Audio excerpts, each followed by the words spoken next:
Hello, welcome back to the reading of the poem of the Man God, written by Marieville Torta, Volume 3. Chapter 408, Part 2. The Apostles Speak.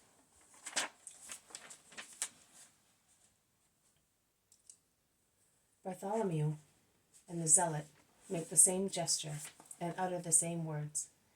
They embrace Peter, exclaiming, "And you are astonished that he appointed you the first among us. You are a teacher to us." "Me? Because of that? A trifle. I am a poor man.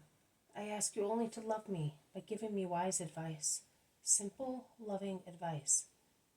Love and simplicity, that I may become like you, and only for his sake, as he is already so grieved." "You are right. That we are least may not be the cause of his grief," exclaims Matthew. "I had a terrible fright when Joanna sent for him. You two who have gone ahead, do you really not know anything?" asks Thomas. "No, nothing for certain. But we have been thinking that it was in connection with that fellow behind there, who has been up to something," replies Peter. "Be quiet.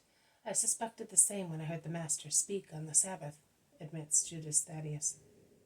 "So did I," answers James of Zebedee. "Oh, I never thought of that. Not even when I saw Judas so gloomy, so rude that evening, I must say," says Thomas. "Well, let us forget about it, and let us try to improve him with our love and sacrifices, as Margium taught us," says Peter. "What will Margium be doing?" asks Andrew, smiling. "Who knows? We shall soon be with him. I am dying to see him. These separations really cost me so much." "I wonder why the Master wants this. Now, Margium also could be with us. He is no longer a little frail boy," remarks James of Zebedee. "And then, if he walked such a long way last year when he was so weak, he could walk all the more now," says Philip. "I think that it is to avoid him seeing certain disgraceful things," says Matthew. "Or being in touch with certain people," grumbles Thaddeus, "who just cannot put up with the Iscariot." "Perhaps you are both right," says Peter. "Surely not. He must be doing it to let the boy grow stronger." "You will see that next year the boy is with us," states Thomas. "Next year?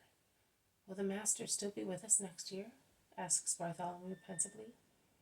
"His speeches seem so elusive to me." "Don't say that," implore the others. "I don't like to say so, but not saying does not serve to remove what is destined to happen." "Well, that is another reason why we should improve much during the next months, in order not to grieve him by not being ready. I mean, now that we shall be resting in Galilee, he should teach us 12 particularly as much as possible. In any case, we shall soon be there." "Yes, and I am longing for that. I am old, and these marches in this heat cause much personal trouble to me," confesses Bartholomew. "And to me. I was a vicious man, and if you count my years, I am older than you think. Excesses, I feel all their consequences in my bones now, and we children of Levi suffer from such trouble by nature. And what about me? I was ill for years in that life in caves with scanty, miserable food. One feels the effect of such situations," says the Zealot. "But you have always said that since you were cured, you have been feeling strong," asks Judas, who has joined them and is behind the Zealot. "Has perhaps the effect of the miracle come to an end?"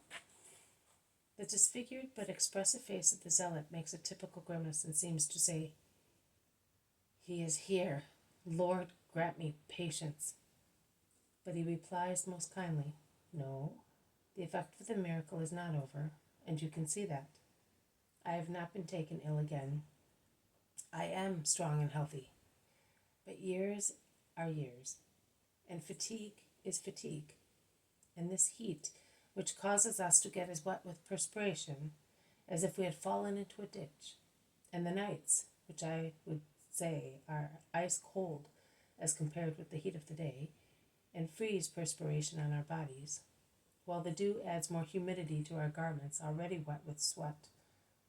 All that certainly does me no good, and I am longing to have a rest so that I can take care of myself. In the morning, particularly when we sleep under the open sky, I am stiff all over. If I become an invalid, of what use shall I be? You will be able to suffer.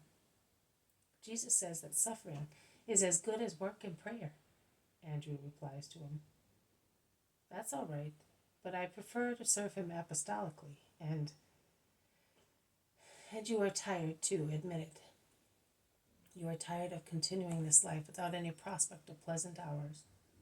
On the contrary, with the prospect of persecutions and defeat.